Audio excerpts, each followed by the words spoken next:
Hello Technolovers.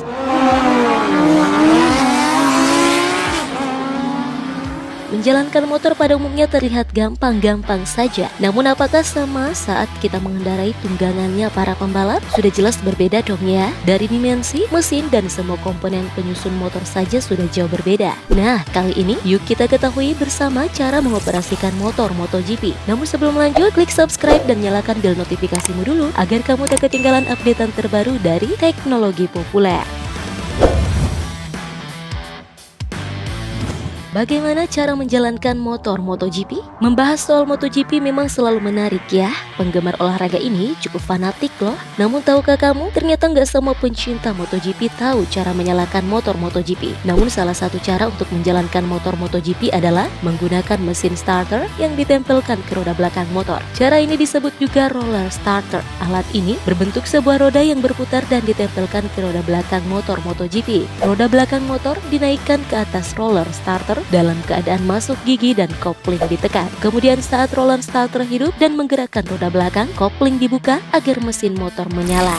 Cara kedua adalah dengan menggunakan mesin starter yang langsung ditempelkan ke crankshaft motor, maka motor langsung akan menyala. Selain itu ada cara lain yang juga bisa dipakai untuk menghidupkan motor MotoGP, yaitu start dorong. Namun cara ini dipakai hanya dalam keadaan terpaksa, misalnya mesinnya mati usai mengalami crash. Cara satu ini agak rumit karena harus memasukkan gigi secara paksa, itu pun belum tentu motornya langsung nyala. Jadi pembalap harus menggerakkan roda belakang dengan mendorong motor sendiri atau dibantu oleh marshal. Motor masuk ke gigi satu, lalu pembalap menekan kopling sambil mendorong motor agar roda belakang berputar. Lalu mereka melepas tuas kopling hingga motor pun menyala. Kenapa motor MotoGP tidak pakai starter elektrik atau kickstarter? Motor MotoGP punya bobot yang berat. Jika pengoperasian motor pakai starter elektrik, tentu hal ini bakal menambah berat. Makin ringan motor, maka makin menguntungkan pembalap saat melakukan pengereman. Bayangkan saja, jika motor MotoGP menggunakan starter elektrik, misalnya milik Yamaha R1 sekitar 2,26 kg, belum lagi penambahan berat casing ekstra yang bisa mencapai 3,17 kg, dan penggunaan aki hingga menambah berat sampai 3,5 kg. Berat ini akan sangat mempengaruhi performa motor dan berdampak pada kontrol pembalap untuk berlomba tembus finish pertama. Jadi ya Technolovers, meskipun motor MotoGP punya teknologi canggih di atas motor pada umumnya, tapi motor MotoGP tidak dilengkapi starter yang alasan tadi. Apakah ini kekurangan motor MotoGP? Komponen starter elektrik memang tidak dibenamkan, namun karena ketiadaan komponen inilah hingga membuat motor MotoGP bisa bekerja maksimal.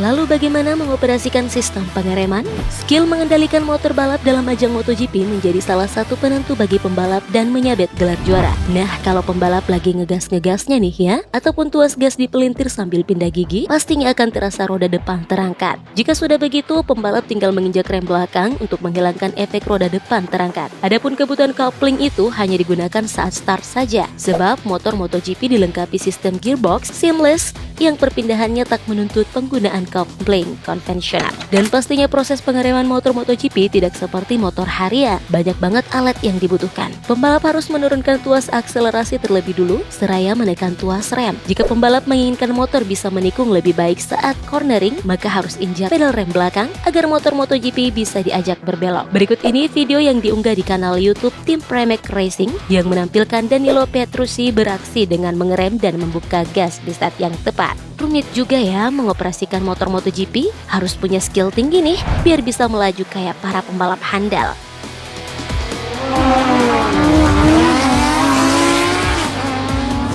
Semoga ulasan tadi bisa menambah wawasan kamu Technolovers. Jangan lupa like video ini dan bagikan ke orang-orang terdekatmu agar semakin banyak orang yang mendapatkan informasi menarik lainnya dari channel Teknologi Populer.